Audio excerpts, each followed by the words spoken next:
चलो सबसे पहले हम देख रहे हैं ऑब्जेक्ट्स का, टाइपस्क्रिप्ट में ऑब्जेक्ट्स कैसे यूज करेंगे।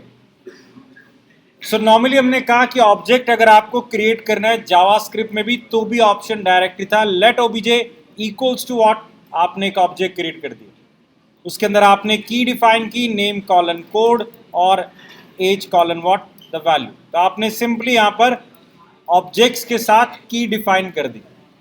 जो नहीं कर सकते आप वो ये था कि जब आपने ऑब्जेक्ट को इनिशियलाइज किया आपने दो कीज डिफाइन की है। नॉर्मली जावास्क्रिप्ट में हमने पढ़ा कोई तीसरी की भी अगर हम डाल देंगे तो वो अपने आप बना देता है। जावास्क्रिप्ट अगर ये सिटी नाम से की ना होती तो ऑटोमेटिकली क्रिएट कर देता है, बट यहां पर आपको क्या मिलेगा, एरर। क्योंकि इनिशियलाइज करते हुए जो ऑब्जेक्ट्स को आपने इनिशियलाइज किया उसमें दो कीज दिए है कॉल्ड नेम और एज, तो दो की से ज्यादा इसके अंदर कीज नहीं हो सकती। चलो ये एक तरीका था ना। लेट्स से कि मैं एक एम्प्लॉय क्लास का एक ऑब्जेक्ट बना रहा हूं और मुझे उसमें क्या रखना है, एम्प्लॉय। ध्यान देना, लास्ट टाइम हमने एक ऑब्जेक्ट बनाया, ऑब्जेक्ट को इनिशियलाइज कर दिया directly with an object EMP, sorry OBJ is a variable जिसको डायरेक्टली हमने इनिशियलाइज कर दिया टू व्हाट, एन ऑब्जेक्ट है। हमने एम्प्लॉय एक वेरिएबल बनाया और अब हम इसका टाइप डिफाइन कर रहे हैं। पिछली बारी ओबीजे को हमने टाइप नहीं दिया, इक्वल टू डायरेक्ट क्या दी, वैल्यू दी। वैल्यू क्या थी, ऑब्जेक्ट, तो वो ऑब्जेक्ट के ऊपर इनिशियलाइज हो गया। अब हम एम्प्लॉय का एक कॉलन से क्या दे रहे हैं, टाइप दे रहे हैं। अब नॉर्मली हम टाइप देते हैं कॉल्ड नंबर, तो ईएमपी का टाइप क्या बना, नंबर बना। लेकिन अब हम यहां पर क्या बनाएंगे, अपना इनलाइन टाइप क्रिएट कर रहे हैं। सो इनलाइन टाइप क्रिएट कर रहा है। सो मैंने यहां पर कहा कि ईएमपी का टाइप क्या होगा, एक ऑब्जेक्ट जिसमें एक नेम एट्रीब्यूट होगा, की होगी with the type called string and ID होगा ऑफ टाइप व्हाट, नंबर है। तो अब मैंने ईएमपी को इनिशियलाइज ऑब्जेक्ट से नहीं किया, वैल्यूज नहीं दी, बट मैंने इनिशियलाइज में उसका टाइप डिफाइन किया कि ईएमपी का टाइप क्या होगा, एक ऑब्जेक्ट जिसमें दो कीज होंगी called name and what, ID. तो आप emp.name को एक्सेस कर पाओगे, आप emp.age को एक्सेस कर पाओगे, बट फिलहाल वो आपको यहां पर एरर दे रहा है, emp इज नॉट असाइन। क्योंकि जब ऑब्जेक्ट्स को डायरेक्टली इनिशियलाइज किया जा रहा है, मतलब डिफाइन किया जा रहा है विद अ न्यू टाइप, तो आपको उसे इनिशियलाइज भी करना है, राइट। आपने एक टाइप बनाया, काइंड ऑफ इंटरफेस है, तो आप उसे इनिशियलाइज भी करोगे with the same key name colon code and age colon, sorry ID colon what, 20। So अब मैंने ईएमपी का क्या बनाया, पहला एक टाइप बनाया कॉल्ड ऑब्जेक्ट, फिर इक्वल से उसे क्या किया, इनिशियलाइज कर दिया, इनिशियल वैल्यू दे दी जिसे आप बाद में चेंज कर ही सकते हो। क्लियर है। ऐसे ही मान लेते हैं मुझे मल्टीपल एम्प्लॉयज के ऑब्जेक्ट्स बनाने थे, तो मैंने एक और बनाया कॉल्ड ईएमपी, फिर से उसका टाइप दिया name colon string comma ID colon what, number, फिर से उसका टाइप दिया और फिर से उसको अलग अलग वैल्यूज क्या है, इनिशियलाइज की, this is coding and ID colon 21। सो फिर से हमने एक और ऑब्जेक्ट क्रिएट किया एम्प्लॉय का, फिर हमने उसका टाइप बताया और फिर हमने उसका क्या दिया, वैल्यूज इनिशियलाइज कर दी। अब इस केस में आपको दिख रहा है हर एम्प्लॉय के लिए मुझे टाइप जो मैंने इनलाइन में दिया है बार बार डिफाइन करना पड़ेगा। ईएमपी के लिए मैंने अलग से किया, ईएमपी 1 के लिए अलग से किया, तो प्रेफरेबल इन दोनों की जगह पर क्या होगा कि पहले आप अपना एक क्या बना लो, टाइप बना लो। सो मैं इन दोनों की जगह पर प्रेफर ये करूंगा कि हम अपना एक क्या बनाए, टाइप ही बना ले, एक नया type, let's say called employee, और एम्प्लॉय टाइप में हमने क्या रखा, name comma string and ID colon what, number. So हमें अपना एक डेटा टाइप क्रिएट कर लिया कॉल्ड एम्प्लॉय, जिसके दो एट्रीब्यूट्स और कीज है called name and what, ID, ताकि नेक्स्ट टाइम मैं ईएमपी एम्प्लॉय वेरिएबल बना रहा हूं और उसका टाइप डायरेक्टली क्या दूंगा, एम्प्लॉय दूंगा। टाइप क्या बनेगा, employ, initialisation name equals to what, code पहले की तरह ही है, लेकिन मुझे बार बार अब इस एम्प्लॉय का टाइप डिफाइन करने की जरूरत नहीं है। जितने भी ऑब्जेक्ट्स बनाने होंगे ऑफ टाइप क्या बन जाएंगे, एम्प्लॉय बन जाएंगे।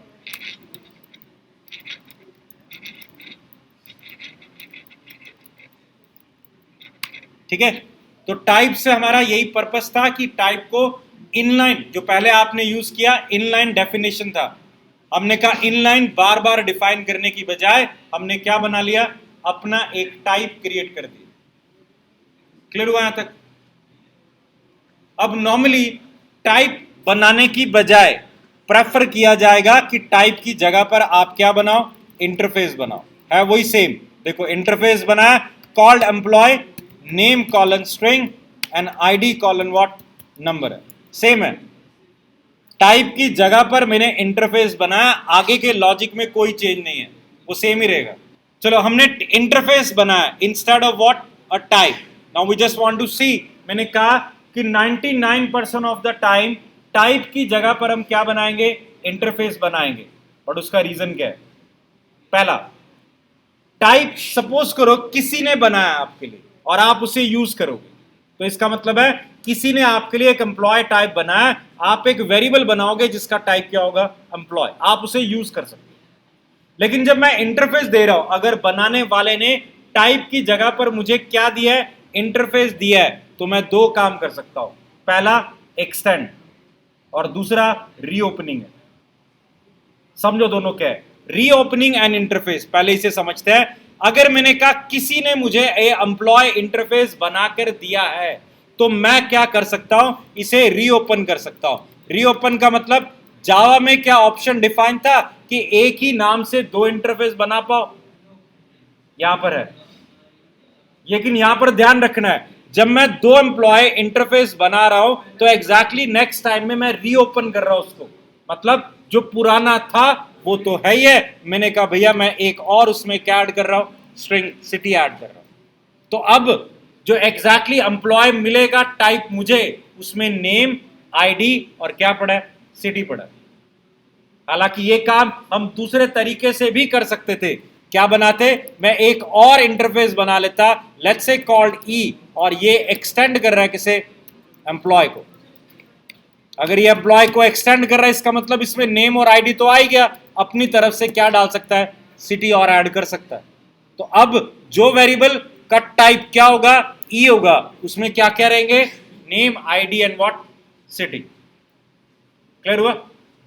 हालांकि हमने कहा बिना एक्सटेंड किए हमने एम्प्लॉय इंटरफेस को क्या कर दिया था, रीओपन करवा दिया था, मतलब उसी में एक एक्स्ट्रा फीचर क्या है, ऐड करवा दिया था। तो फिर एक्सटेंड की जरूरत ही क्या है, मुझे तो उसमें एक फीचर ऐड करना था, ऑलरेडी दो फीचर पड़े हुए थे, नेम और आईडी, एक और ऐड करना था। तो हमने कहा पहले वाला तरीका अगर देखा जाए, आप एक ई और बनाते और उसे एक्सटेंड कर लेते। हर जगह पर अब क्या यूज करना पड़ता, ई। तो पहला तो कंफ्यूजन कि जो डिफाइंड डेटा टाइप था वो एम्प्लॉय था, आपने एक नया बना लिया कॉल्ड ई, या फिर हमने कहा उसी एम्प्लॉय को हमने क्या किया, रीओपन कर दिया। तो ये ज्यादा एडवांटेज है। लेकिन इसका मतलब ये नहीं है कि हम एक्सटेंड यूज नहीं करेंगे। सपोज करो एक यूजर किसी ने टाइप इंटरफेस बना के दिया हुआ है और मुझे क्या करना है, उसमें एक और प्रॉपर्टी ऐड करनी है, तब तो मैं क्या करूंगा, रीओपन। लेकिन मुझे दो अलग अलग काम में यूज करना है, एक यूजर है और एक एडमिन है और एक क्या, अकाउंट है। अकाउंट डिपार्टमेंट के कुछ और एडिशनल एट्रीब्यूट होंगे, एडमिन के कुछ और एडिशनल एट्रीब्यूट होंगे। तो यहां मैं रीओपन नहीं कर सकता, क्योंकि रीओपन तो ये दोनों फीचर एक में डाल देगा। लेकिन हम क्या करेंगे यहां पर, एक्सटेंड, कि एडमिन एक और इंटरफेस बनाए, एक्सटेंड करे एम्प्लॉय को, और फिर उसमें एडमिन अपने फीचर डाल दो। ऐसी अकाउंट एक और इंटरफेस बनाया जाए, एक्सटेंड करे एम्प्लॉय को, अकाउंट के इंटरफेस डाल दो। तो दोनों यूज होंगे। रीओपनिंग हम तब यूज करेंगे जब एग्जैक्टली डेटा टाइप में ही मुझे क्या करना है, अपडेट करना। लाइक इस केस में हमने अपडेट कर दिया, कॉल्ड सिटी, और ऑप्शनल नहीं दे रखा तो डिफाइन करना है। अगर ऑप्शनल दे दूंगा तो एरर हट गई है, बिकॉज सिटी क्या था, ऑप्शनल था। दोगे तो ठीक, नहीं तो चलेगा। इसीलिए कहा जाता है टाइप का मतलब फिक्स है, एक बारी जो बना दिया उसी को एज इट इज यूज करोगे। किसी ने आपके लिए बनाकर दिया टाइप, तो उसको यूज ही कर सकते हो आप। लेकिन किसी ने टाइप की जगह पर क्या बना के दिया है, इंटरफेस, यूज भी कर सकता हूं, रीओपन भी कर सकता हूं और एक्सटेंड भी कर सकता हूं। इसीलिए प्रेफरेबल आपके पास होगा कि जहां आपको टाइप बनाना पड़े, चेक करो कि अगर उसको फिक्स नहीं रखना तो उसकी जगह पर क्या बनाओ, इंटरफेस ही बनाओ। अब मैं वापस उस फंक्शन पर आता हूं जो हमने ऑलरेडी दो आर्ग्यूमेंट वाला एक बनाया था। मैं एक सिंपल फंक्शन बना रहा हूं, let's say call draw point है। ड्रॉ पॉइंट, एक पॉइंट ड्रॉ करना। अब नॉर्मली पॉइंट ड्रॉ करने का मतलब तो क्या होता है, डॉट ड्रॉ करना है। आपको क्या चाहिए उसके लिए, कोऑर्डिनेट्स ही चाहिए होते हैं, एक्स एंड व्हाट, वाई। तो अगर देखा जाए तो मुझे आपसे दो आर्गुमेंट रिक्वायर्ड है, X of type number, Y of type what, number. आपने सिंपल फंक्शन बनाया, मैं कोई पॉइंट ड्रॉ नहीं कर रहा, जस्ट मुझे बताना था फंक्शन। ठीक है, इस फंक्शन को कॉल करने के लिए एग्जैक्टली मुझे जब इस फंक्शन को कॉल करना है, दो नंबर टाइप के आर्गुमेंट क्या है, पास करने, कॉल होगा फंक्शन, वैल्यूज जो भी हमने दी है वो प्रिंट करेगा। बट अब सोचो जरा, पॉइंट के तो मल्टीपल आर्गुमेंट भी हो सकते हैं, एक्स और वाई कोऑर्डिनेट्स है, कलर हो सकता है, विड्थ हो सकती है, बहुत कुछ हो सकता है। अब इतने सारे आर्गुमेंट्स में डिफाइन करता रहूंगा बार बार, हम क्या बनाएंगे, ऑब्जेक्ट टाइप के बनाएंगे।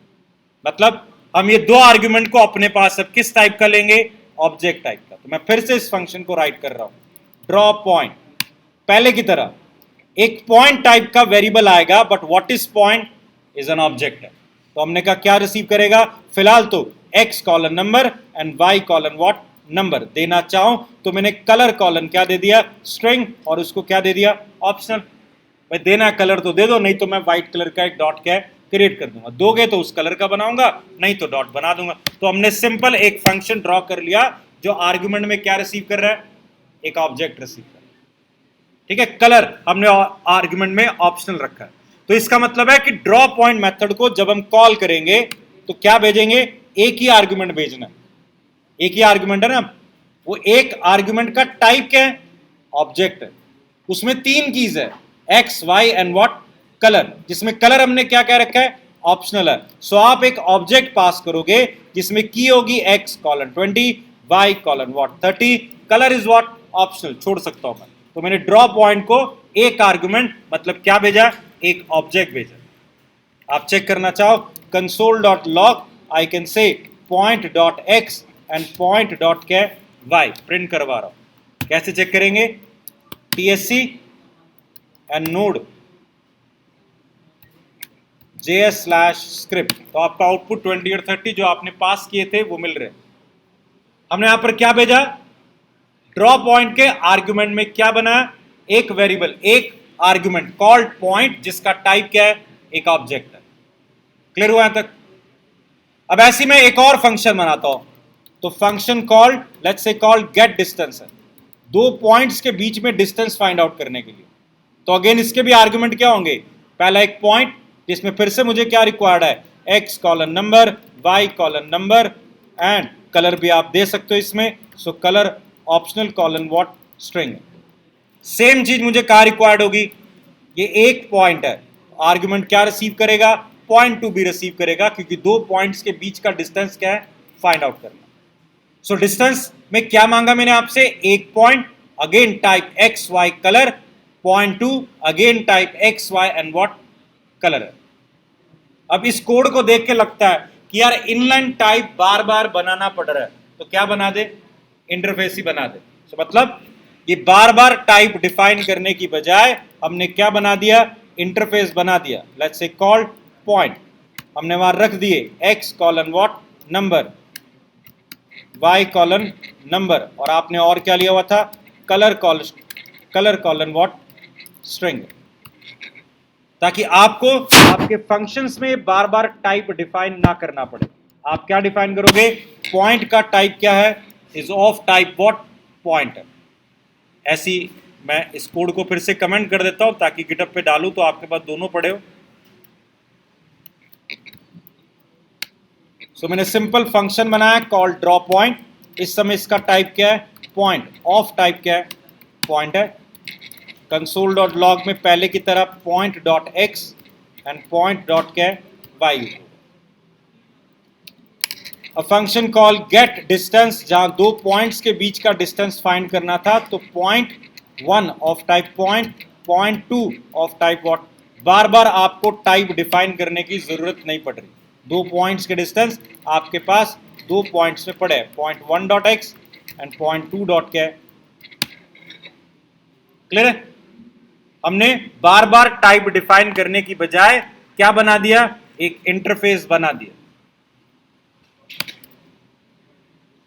यहां तक क्लियर हुआ।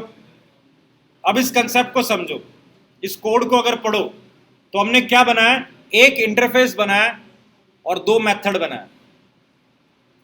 ये सी के अकॉर्डिंगली ओके है कि आपने क्या बनाया, एक स्ट्रक्चर बनाया डेटा को होल्ड करने के लिए। कौन है स्ट्रक्चर? पॉइंट है, जो डेटा एक्स वाई कलर को होल्ड कर रहा है। और आपने दो अलग अलग फंक्शंस बनाया called draw point and get distance, जो उस टाइप के वेरिएबल के ऊपर क्या काम कर रहा है। ऐसे ही होता है सी लैंग्वेज के अंदर, बट सी प्लस प्लस में ऐसा होता है।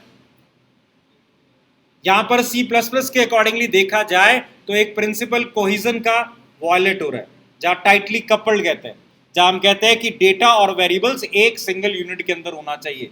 तो ये डेटा कॉल्ड इंटरफेस में जो आपने वेरिएबल स्टोर करने की बात की है, और जो ड्रॉ पॉइंट और डिस्टेंस है जो उस टाइप के वेरिएबल के ऊपर ही काम कर रहा है, तो एग्जैक्टली तो इन दोनों को कंबाइन करके क्या बननी चाहिए थी, एक क्लास बननी चाहिए थी। क्लियर हो ना?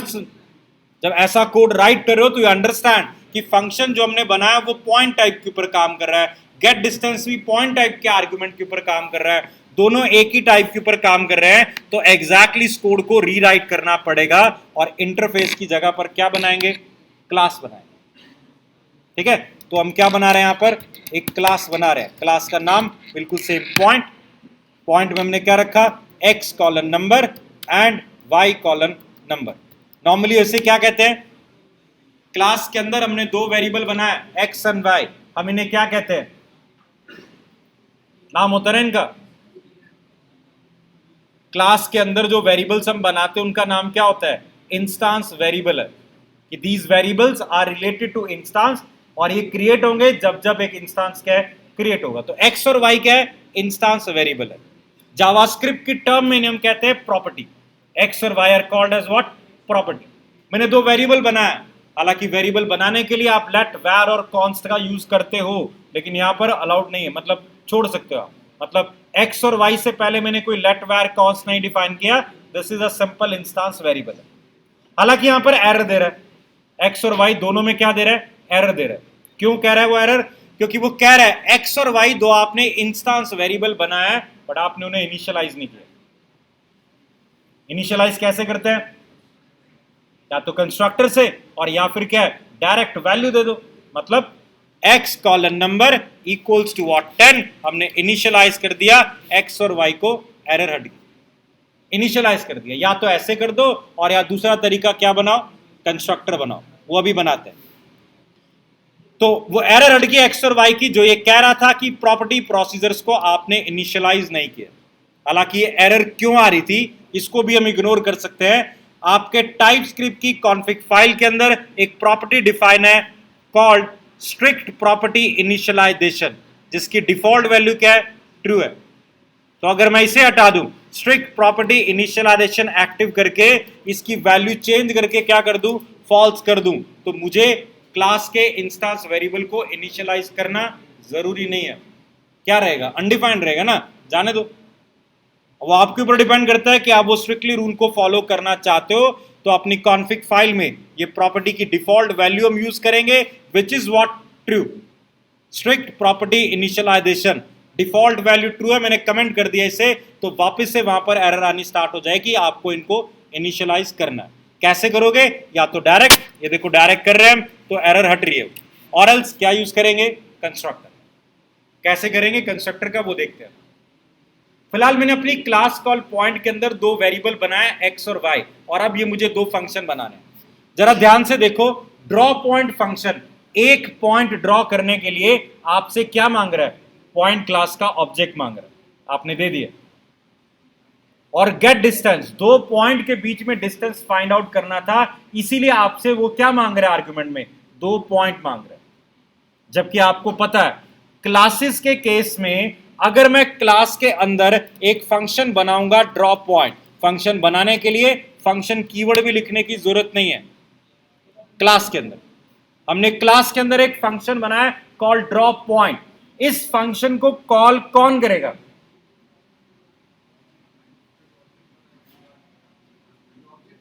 राइट, पॉइंट क्लास का ऑब्जेक्ट कॉल करेगा। तो इसका मतलब एक तो कॉलर ही हो गया ना। तो ड्रॉ पॉइंट को हमने आर्गुमेंट में क्या भेजा था, एक पॉइंट, कि कहां पॉइंट ड्रॉ करना है वो देने की जरूरत नहीं है, क्योंकि वो एक कौन होगा, कॉलर होगा। तो एक ऑब्जेक्ट तो इस फंक्शन को कॉल ही करेगा ना, तो इसका मतलब पॉइंट वहीं पर ड्रॉ करना। तो दोनों फंक्शंस के अंदर एक एक आर्गुमेंट कम हो गया, क्योंकि ड्रॉ पॉइंट को पॉइंट पास करना था, और अब हम कॉल कर रहे हैं किससे? ऑब्जेक्ट से कॉल कर रहे हैं, तो भाई एक तो ऑब्जेक्ट डायरेक्टली हो गया। और ऐसी गेट डिस्टेंस में हमने दो पॉइंट्स के बीच में डिस्टेंस फाइंड करने के लिए आर्गुमेंट में क्या दिए? दो पॉइंट दिए, तो हमने कहा एक तो कौन होगा?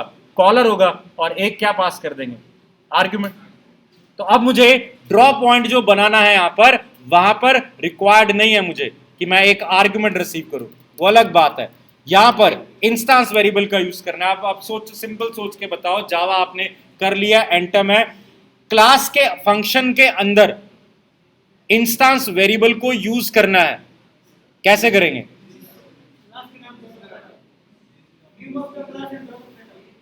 वो स्टैटिक के लिए होता है भाई, बिना दिस के नहीं कर सकते क्या? पैरामीटर तो है ही नहीं, ड्रॉ पॉइंट का कोई पैरामीटर नहीं है इस समय। ड्रॉ पॉइंट के अंदर क्या मैं अपने इंस्टेंस वेरिएबल को यूज करने के लिए कंपलसरी दिस लगाऊं? जावा में होता है दिस। कब यूज करते हैं? इंस्टेंस वेरिएबल हाइडिंग, मतलब जब आपके किसी कोड में इंस्टेंस वेरिएबल हाइड हो जाए। और वो क्यों हुआ? क्योंकि लोकल वेरिएबल्स और इंस्टेंस वेरिएबल का नाम क्या था? सेम था। In that case instance variable hide हो गया। इंस्टेंस वेरिएबल को एक्सेस करने के लिए क्या लगाते हैं? तो दिस कीवर्ड का यूज कहां किया जाता है? Simple line, instance variable hiding. अब वो हाइडिंग कैसे हो रही है? लोकल वेरिएबल्स को ओवरराइड कर रहे हो या आपके पैरामीटर्स का नाम सेम है, डजंट मैटर। इंस्टेंस वेरिएबल अगर हाइड हो गए हैं तो क्या लगाना पड़ेगा? दिस लगाना पड़ेगा। बट जावास्क्रिप्ट में कह रहा हूं दिस का यूज करना है, मतलब आपकी क्लास के वेरिएबल्स को एक्सेस करने के लिए भी क्या रिक्वायर्ड है? दिस रिक्वायर्ड है, चाहे हाइडिंग हो रही है या नहीं हो रही। ठीक है, जावा में नहीं था। यहां तक क्लियर हुआ? अब ये मेरा पॉइंट है, कॉल करें लेट पी कॉलन, मैंने पॉइंट एक वेरिएबल लिया जिसका टाइप मेरा क्या है? पॉइंट है। पॉइंट टाइप का मैंने एक वेरिएबल ले लिया, और मैं इस पॉइंट टाइप के through method call draw point को क्या है? कॉल कर रहा हूं। ये मुझे एरर दे रहा है। अब पहला क्वेश्चन मेरा, सी में ऑब्जेक्ट्स कैसे बनाते हैं? आप लोग वही ध्यान से नहीं सुनते। सी लैंग्वेज में ऑब्जेक्ट्स कैसे बनाते हैं किसी क्लास का? अबे सी में होता कहां है? सुन तो लो क्वेश्चन। अरे सी में होता कहां है? तो क्लास तो नहीं होती ना। तो मैंने पूछा सी में क्लास का ऑब्जेक्ट कैसे बनाते हैं। सुना है नहीं? आंसर दिए जा रहे हो। आप बोलो ना कि बनता ही नहीं, होता ही नहीं सी में। तो सी प्लस प्लस में क्लास के ऑब्जेक्ट्स कैसे बनाते हैं? अब यहां पर भी आपने बोला बिल्कुल ठीक, बट किसी इंटरव्यूअर के सामने बोलोगे क्लास का नाम और दिस, और दूसरा तरीका क्या होता है?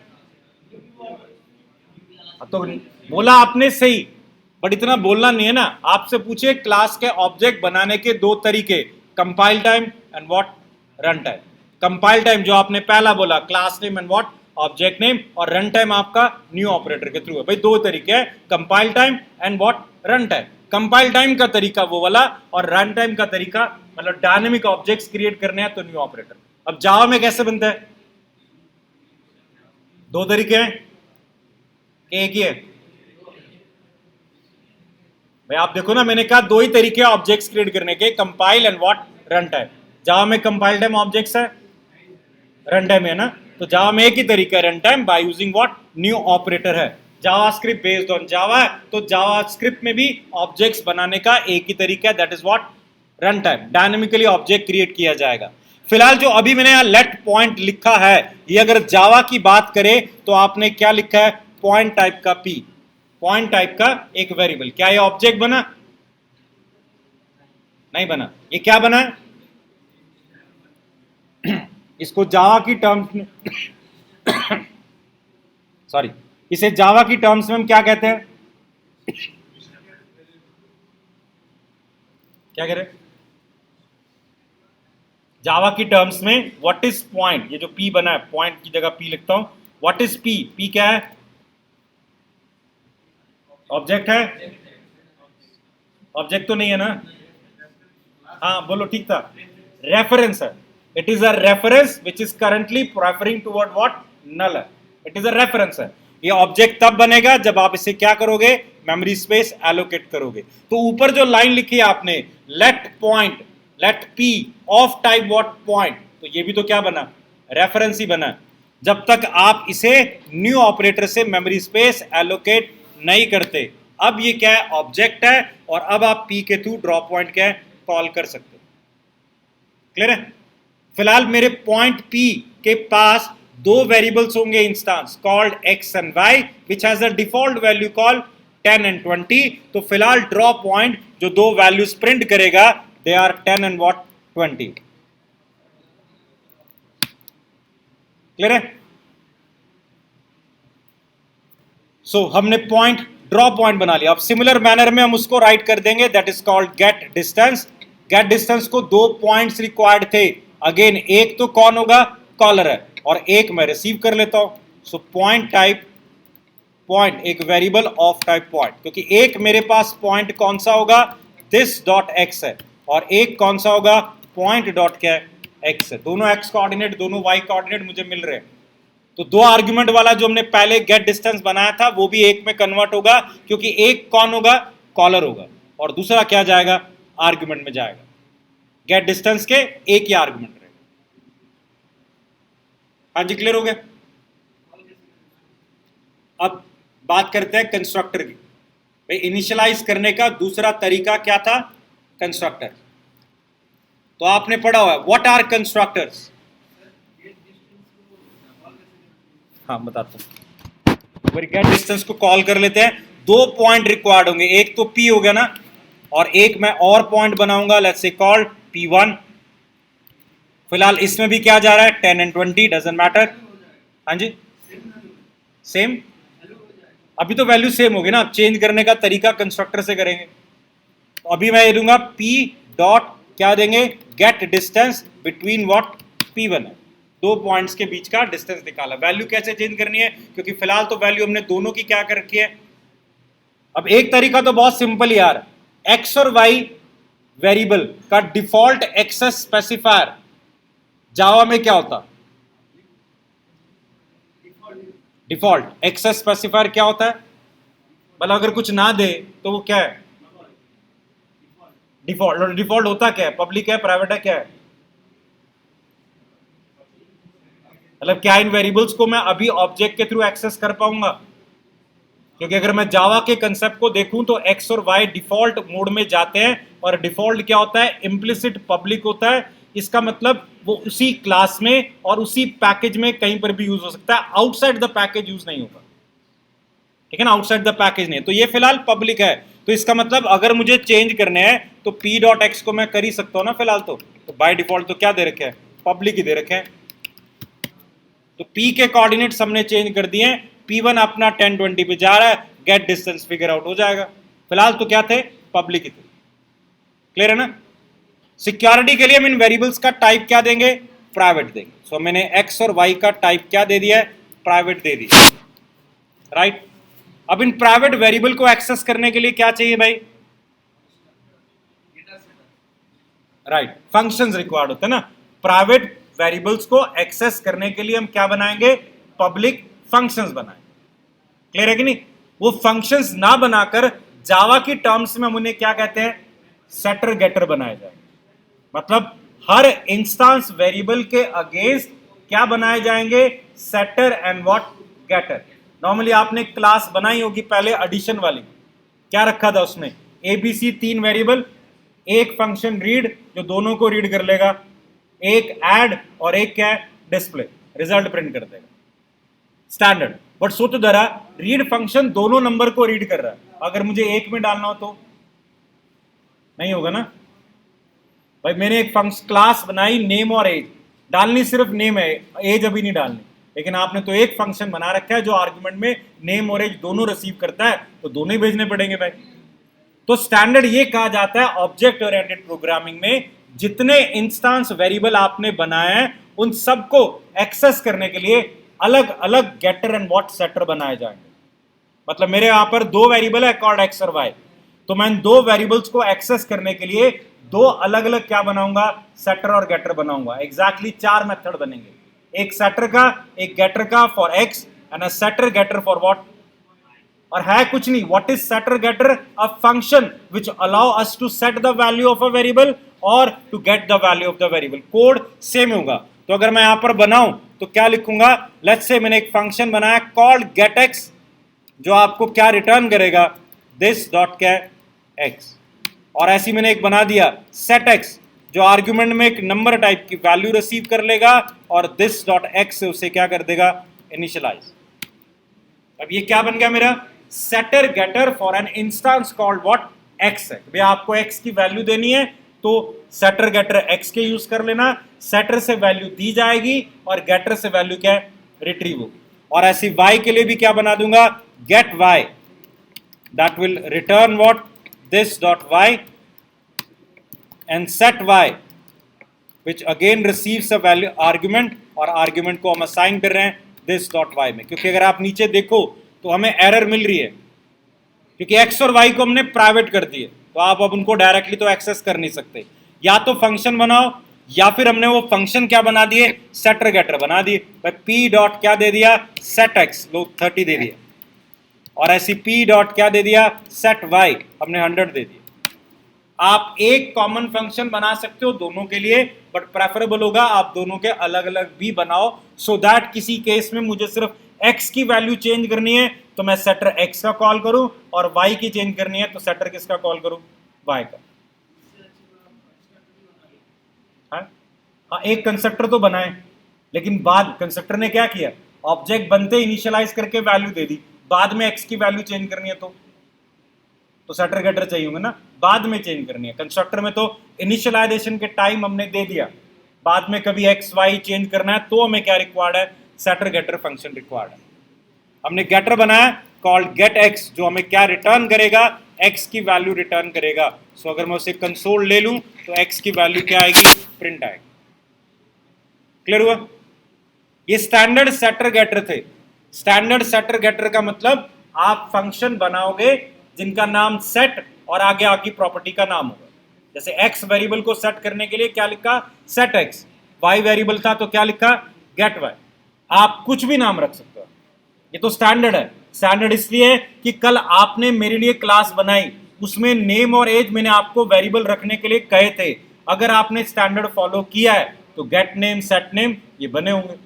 अगर आपने कुछ और यूज किया है तो मुझे पूछना पड़ेगा, बताओ भाई सेटर गेटर आपने क्या रखे. क्लियर है?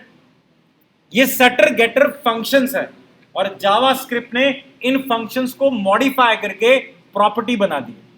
प्रॉपर्टी सेम यही कोड है देखो, बट मैं क्या एक्स्ट्रा बीच में ऐड कर रहा हूं? There is a keyword called get and what? Setup. तो गेट के बीच में स्पेस दे रहा हूं. Get X, set X, get Y and what? Set Y. अब इससे क्या बना है? इसे एक्स और वाई दो क्या बनी है? प्रॉपर्टीज बनी है. प्रॉपर्टीज कैपिटल एक्स और कैपिटल वाई दो क्या बनी है? प्रॉपर्टीज बनी है. सेटर और गेटर मेथड नहीं है उनको कॉल करने के लिए.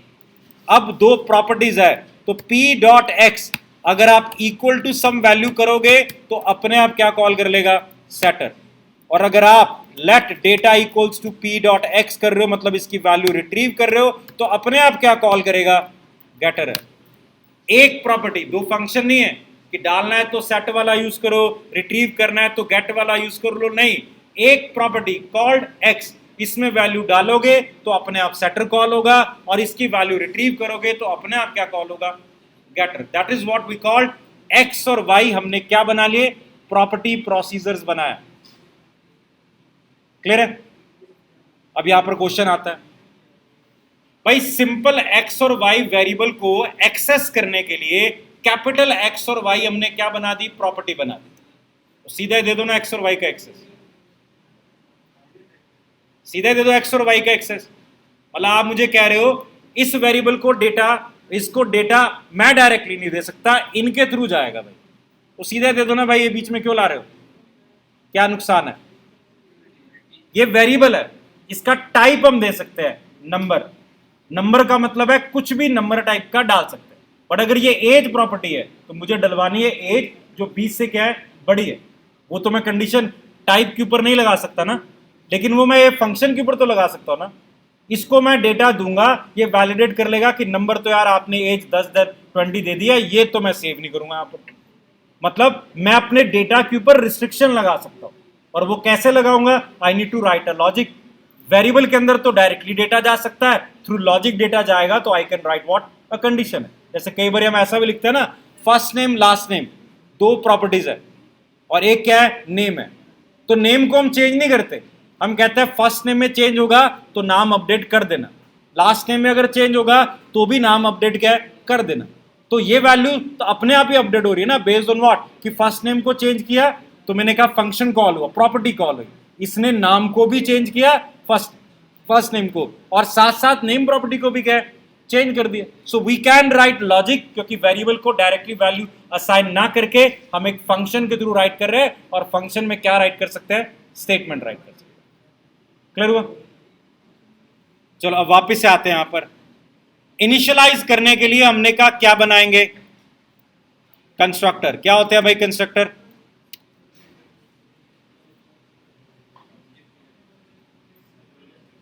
कंस्ट्रक्टर्स सिंगल लाइन में डिफाइन करो तो क्या होंगे? They are used to initialise instance variable. खत्म। इंस्टांस वेरिएबल को इनिशियलाइज करने के लिए हमने कंस्ट्रक्टर बनाया। कंस्ट्रक्टर और फंक्शन में तीन इंपॉर्टेंट डिफरेंस।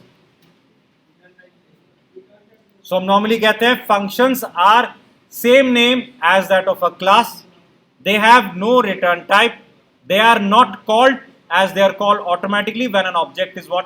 क्रिएटेड। तीन प्रॉपर्टीज जो फंक्शन को कंस्ट्रक्टर से अलग करती है। अब यहां पर जावास्क्रिप्ट में और टाइपस्क्रिप्ट में पहली प्रॉपर्टी गलत है। पहली प्रॉपर्टी क्या थी? क्लास कंस्ट्रक्टर मतलब एक फंक्शन जिसका नाम क्लास नेम से क्या मैच करना चाहिए।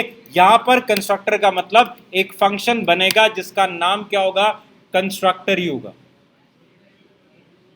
मतलब कंस्ट्रक्टर मेरी क्लास में बनाना है तो एक फंक्शन बनाना है जिसका नाम क्या होगा?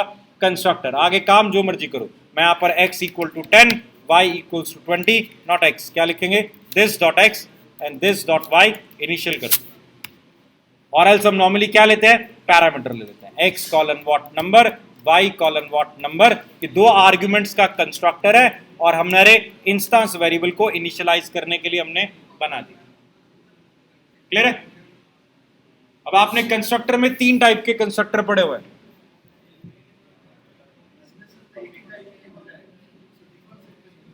हाँ जी,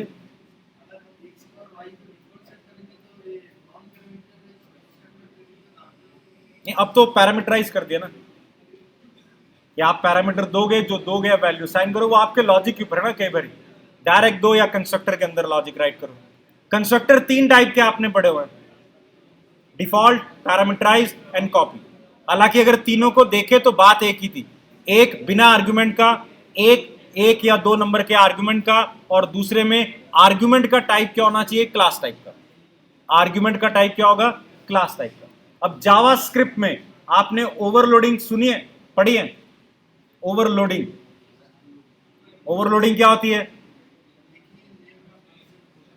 एक ही नाम से दो तीन फंक्शन बना लो। जावास्क्रिप्ट में बना सकते हैं? नहीं है। एक नाम से एक ही फंक्शन बनता है, दो फंक्शन नहीं बन सकते। तो ओवरलोडिंग जावास्क्रिप्ट में नहीं है। तो कंस्ट्रक्टर भी हमने जब तीन बारी राइट किया, डिफॉल्ट, पैरामीटराइज और कॉपी, ये भी क्या थी? कंस्ट्रक्टर ओवरलोडिंग ही थी, और ओवरलोडिंग परमिटेड ही नहीं है। तो इसका मतलब कंस्ट्रक्टर कितने बन सकते हैं? वो अलग बात है। ये एक कंस्ट्रक्टर दो आर्गुमेंट के साथ बन रहा है, आपको एक आर्गुमेंट के साथ करवाना है कॉल, तो भैया डिफॉल्ट आर्गुमेंट दे दो, अब एक के साथ भी कॉल हो जाएगा। और आपने कहा बिना कंस्ट्रक्टर के भी, बिना आर्गुमेंट के भी कॉल करना है, तो भैया दूसरे को भी आर्गुमेंट बना देते हैं। और आपने कहा आर्गुमेंट का टाइप भी वेरी कर सकता है, एक ही है, तो भैया सीधा ही आर्गुमेंट का टाइप क्या देते हैं? एनी दे देते हैं। ठीक है ना? आप आर्गुमेंट का टाइप क्या रख सकते हो? अगर मैं आर्गुमेंट का टाइप क्या दे दूं, तो भैया नंबर भेजो, ऑब्जेक्ट भेजो, सारे आ गए ना। हम एक्स का टाइप देख के अपने आप लॉजिक राइट कर सकते हैं। लेकिन इंपॉर्टेंट क्या है? ओवरलोडिंग सपोर्टेड नहीं है। कंस्ट्रक्टर एक ही बनेगा, जैसा कि फंक्शन एक ही बनता है। उसे मल्टीपल यूजेस के लिए डिफॉल्ट, ऑप्शनल और एनी टाइप और यूनियन टाइप के वेरिएबल्स को लेकर आप क्या बना सकते हो, लेकिन बनेगा एक ही, मल्टीपल नहीं हो सकते। क्लियर हो गया? Simple constructor. अब मैंने यहां पर इंस्टेंस वेरिएबल को यहां इनिशियलाइज नहीं किया, कंस्ट्रक्टर को दिया और उस पर इनिशियलाइज किया। अब नीचे जरूर एरर आ रही होगी, क्योंकि पॉइंट का ऑब्जेक्ट आपने कैसे बनाया, डिफॉल्ट कंस्ट्रक्टर का यूज करके, और डिफॉल्ट बना नहीं हुआ तो आपको क्या यूज करना पड़ेगा। एंटर आ रहा है, जावा का एक क्वेश्चन पूछ रहा हूं कि अगर मेरी क्लास में मैं वन पैरामीटराइज्ड कंस्ट्रक्टर बनाता हूं तो क्या मुझे डिफॉल्ट बनाना जरूरी है। पहले सी प्लस प्लस की बात करते हैं। अगर मैं टू पैरामीटराइज्ड कंस्ट्रक्टर एक क्लास में डिफाइन करता हूं तो क्या मुझे डिफॉल्ट बनाना जरूरी है। सी प्लस प्लस में बात कर रहा हूं, वहां जरूरी है। सी प्लस प्लस ये कह रहा है, मतलब आप ये कह दो कि वो ये कह रहा है, ईगो हर्ट हो रहा है मेरा, या तो तुम बनाओ या मैं बनाऊंगा, मैं बनाऊंगा डिफॉल्ट। और अगर तुमने एक पैरामीटराइज बना दिया है तो भैया डिफॉल्ट भी तुम ही बनाओ, मैं नहीं बनाता। वहां बनाना कंपलसरी है। लेकिन जावा ने ये कहा कि जो यूज कर रहे हो उसको बनाना। अगर आप डिफॉल्ट कंस्ट्रक्टर का यूज नहीं कर रहे, मतलब कोई भी ऑब्जेक्ट आपने डिफॉल्ट कंस्ट्रक्टर से नहीं बनाया तो जरूरी नहीं है बनाना। लेकिन अगर बनाया, यूज किया है, तो बनाना जरूरी है। मतलब जावा में अगर मैं टू पैरामीटराइज्ड कंस्ट्रक्टर बनाऊंगा तो डिफॉल्ट बनाना तब तक जरूरी नहीं है जब तक कि मैं उसको लेकर कोई ऑब्जेक्ट क्या क्रिएट नहीं कर रहा। लेकिन सी प्लस प्लस में ऑब्जेक्ट क्रिएट करो या ना करो, टू पैरामीटराइज बनाया है तो डिफॉल्ट आपको खुद बनाना पड़ेगा।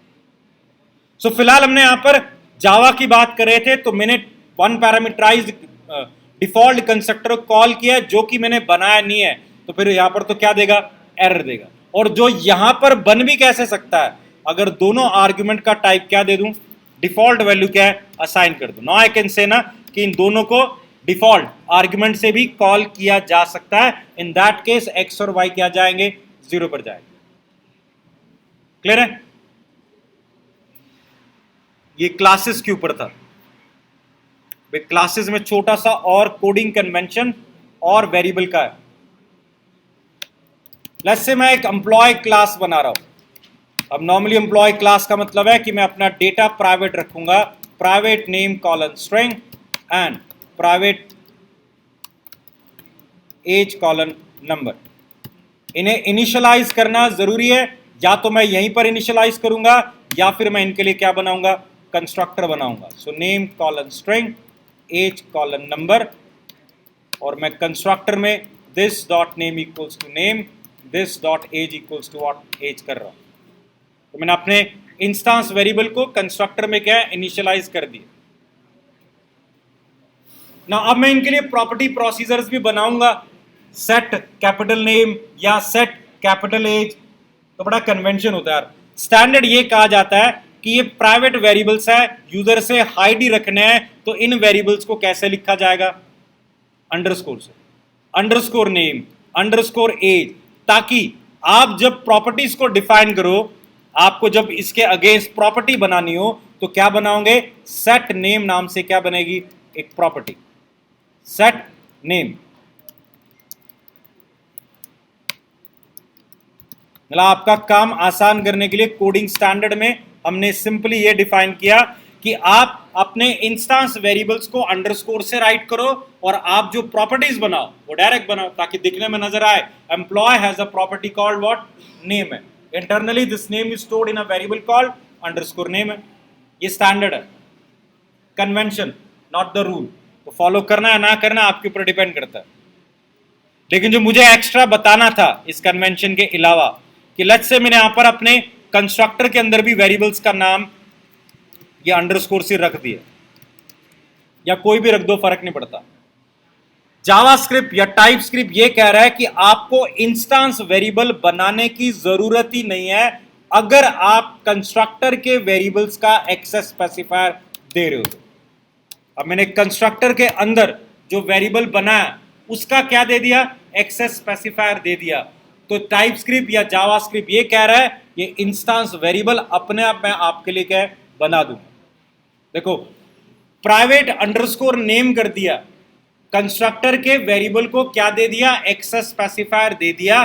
कंस्ट्रक्टर ने अपने आप क्लास के अंदर अंडरस्कोर नेम क्या है बना दिया, एरर नहीं दे रहा, अपने आप बना दिया। एज को नहीं दिया मैंने, एज क्या एरर दे रहा है। तो अगर एज को भी मैं दे दूं तो ऑटोमेटिकली अंडरस्कोर एज नाम से भी अपने आप क्या वेरिएबल बना देगा। तो वो कह रहा है भाई कंस्ट्रक्टर तो इनिशियलाइज करने के लिए बनाओगे ना, तो आपको इंस्टेंस वेरिएबल राइट करने की जरूरत ही नहीं है। आप कंस्ट्रक्टर के वेरिएबल का एक्सेस स्पेसिफायर दोगे, इंस्टेंस वेरिएबल मैं आपके लिए अपने आप क्या बना दूंगा, तो आपका कोड लिखने का तरीका आसान होगा।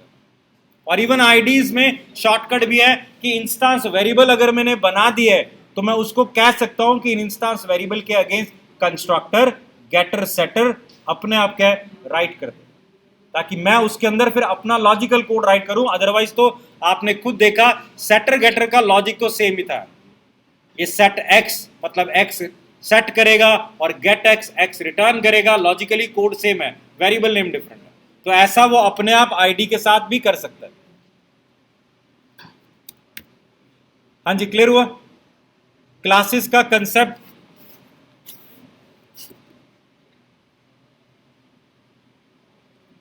ठीक है, अब एक लास्ट छोटे टॉपिक पर आते हैं, ऑप्शनल चेनिंग। पहले कंसेप्ट समझना है और फिर कहां यूज करेंगे ऑप्शनल चेनिंग ये समझना है।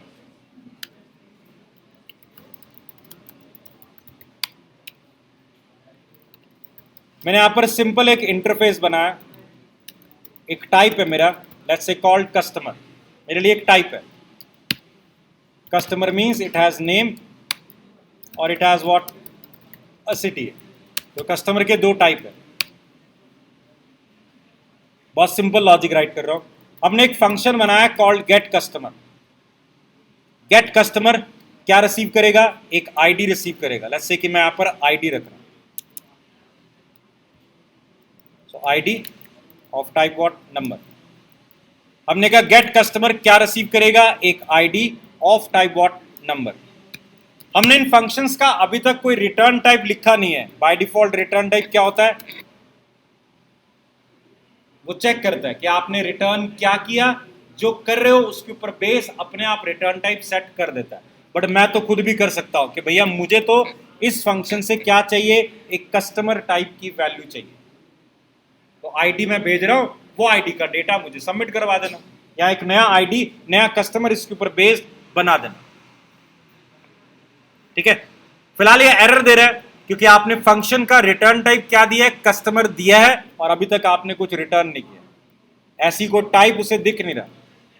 मैं फिलहाल सिंपल लॉजिक राइट कर रहा हूं कि let customer type what customer, cust dot आपने क्या दे दिया, ये इक्वल्स आपने कहा आईडी, तो मैं क्या रख देता हूं? आईडी रख देता हूं। जो आपने भेजा आईडी वो मैंने आईडी में डलवा दिया, और नेम में मैंने क्या डलवा दिया? SEC कोड डलवा दिया। सो मैंने एक और ऑब्जेक्ट बनाया CUST ऑफ टाइप कस्टमर, जिसमें मैंने इस टाइप की वैल्यू डाल दी, और मैं इसे क्या कर रहा हूं? रिटर्न कर रहा हूं। Now the logically code is right. Get customer एक फंक्शन है जो एक आर्गुमेंट में आईडी रिसीव कर रहा है और रिटर्न क्या कर रहा है? कस्टमर कर रहा है। वैसे सिंपल लॉजिक लिखा, हमने कहा हमने एक कस्टमर बनाया जिसका आईडी इक्वल्स टू आईडी और नाम ऐसी कोड डाल दिया, और ये कोड आपको क्या रिटर्न करवा दिया। तो इसका मतलब ये होगा कि जब आप इस फंक्शन को कॉल करोगे आपको सिर्फ एक आईडी भेजना है, और रिटर्न में आपको क्या मिलेगा? कस्टमर टाइप का क्या मिलेगा? एक वेरिएबल मिलेगा। ये था ना, फंक्शन रिटर्न कर रहा है a value of type what customer, और आपने जब फंक्शन को कॉल किया उसे कस्टमर टाइप के एक वेरिएबल में क्या है? स्टोर करवा दिया। तो फिलहाल तो अगर आप कस्टमर को कंसोल डॉट लॉग करोगे तो क्या मिलेगा? एक ऑब्जेक्ट मिलेगा। चेक करें क्या आता है, एक ऑब्जेक्ट आएगा, और ऑब्जेक्ट में आईडी जो हमने फॉरवर्ड की थी 12, और नाम क्या आ रहा है? कोड। यहां तक क्लियर है? ये तो बहुत सिंपल, आपने एक फंक्शन बनाया returning what? A customer. Let's say कि मैं लॉजिक यहां पर राइट कर रहा हूं, अगर आईडी की वैल्यू 0 है, आपने आईडी की वैल्यू 0 भेज दी, तो मैं कस्टमर रिटर्न नहीं कर रहा, क्या बना रहा हूं? नल रिटर्न कर रहा हूं। मतलब मैं रिटर्न क्या कर रहा हूं? इधर आईडी अगर 0 है तो मैं क्या रिटर्न कर रहा हूं? नल। नहीं तो क्या रिटर्न कर रहा हूं? कस्टमर का आईडी प्रॉपरली क्या है? रिटर्न कर रहा हूं।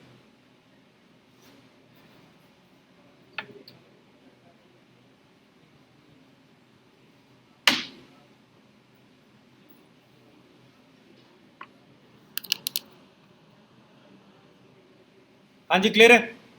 फिलहाल सिंपल लॉजिक हमने कहा कि अगर आईडी जो आपने पास की है 0 है तो रिटर्न क्या कर रहा हूं, नल। अदरवाइज कस्टमर का ऑब्जेक्ट बना के आपको रिटर्न कर रहा हूं।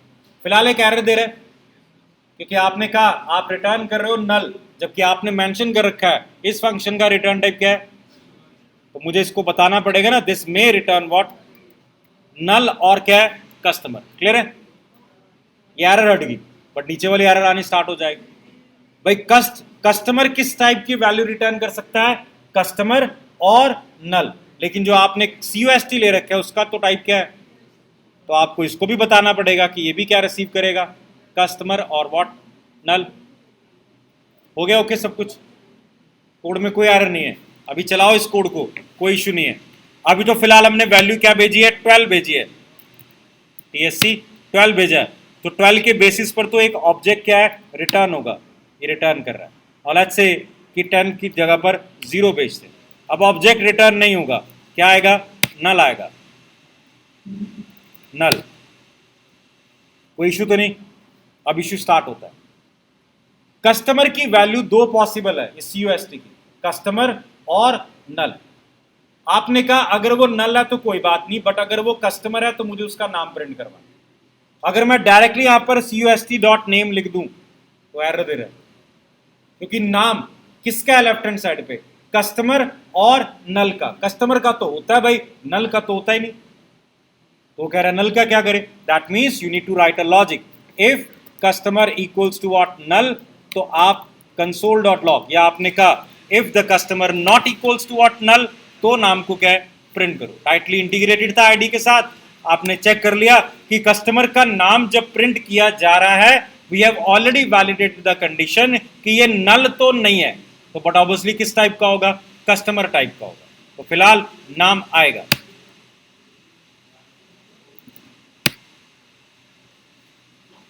फिलहाल 0 है तो नल आ रहा है, नल के केस में नाम नहीं आएगा। क्लियर हुआ। तो ऐसी मुझे कंडीशंस बार बार लगानी पड़ेगी ना कि अगर नल है, और सपोज करो मैं कहता कि अगर आईडी की वैल्यू, एल्स इफ आईडी की वैल्यू -1 है, तो मैं आपको रिटर्न क्या कर रहा हूं, अनडिफाइन कर रहा हूं। तो फिर मुझे यहां पर भी चेंज करना पड़ेगा, नॉट क्या है, अनडिफाइन। मुझे यहां पर भी चेंज करना पड़ेगा। चलो ये चेंज करना तो मेरा लॉजिक था, बट मुझे यहां पर भी तो कंडीशन लगानी पड़ेगी ना, नल और अनडिफाइंड। मतलब नॉर्मली अगर देखा जाए तो मैं लिखता अगर कस्टमर नल है तो console.log कर लो नथिंग, ठीक है। और ऐसी में लगाता एल्स इफ अगर कस्टमर इक्वल टू क्या है, अनडिफाइन है, तो console.log कर दो अनडिफाइंड। और लास्ट में आपने क्या लगाया, एल्स कस्टमर का नाम क्या है, प्रिंट कर। ठीक है। अब क्वेश्चन यहां पर क्या आता है, ऑप्शनल चेनिंग यही कह रहा है कि आपको ये तीन चीजें, ये कोड राइट करने की जरूरत नहीं है। आप डायरेक्टली कहोगे console.log CUST. क्या है, नेम। अब यहां तो एरर देगा क्योंकि पॉसिबल CUST की वैल्यू नल, अनडिफाइंड और कस्टमर हो सकती है। तो यहां पर ऑप्शनल चेनिंग लगाएंगे क्वेश्चन मार्क से कि कस्टमर का टाइप, कस्टमर के अंदर अगर नेम की प्रॉपर्टी है तो प्रिंट कर देना, नहीं तो रहने देना। रहने देने का मतलब एरर नहीं है, क्या आ जाएगा, अनडिफाइन आ जाएगा। सो फिलहाल 0 के केस में वैल्यू नल है तो आपको एरर कुछ नहीं दे रहा, और ना ही आपको रन टाइम में आपकी स्क्रिप्ट में कोई एरर देगा।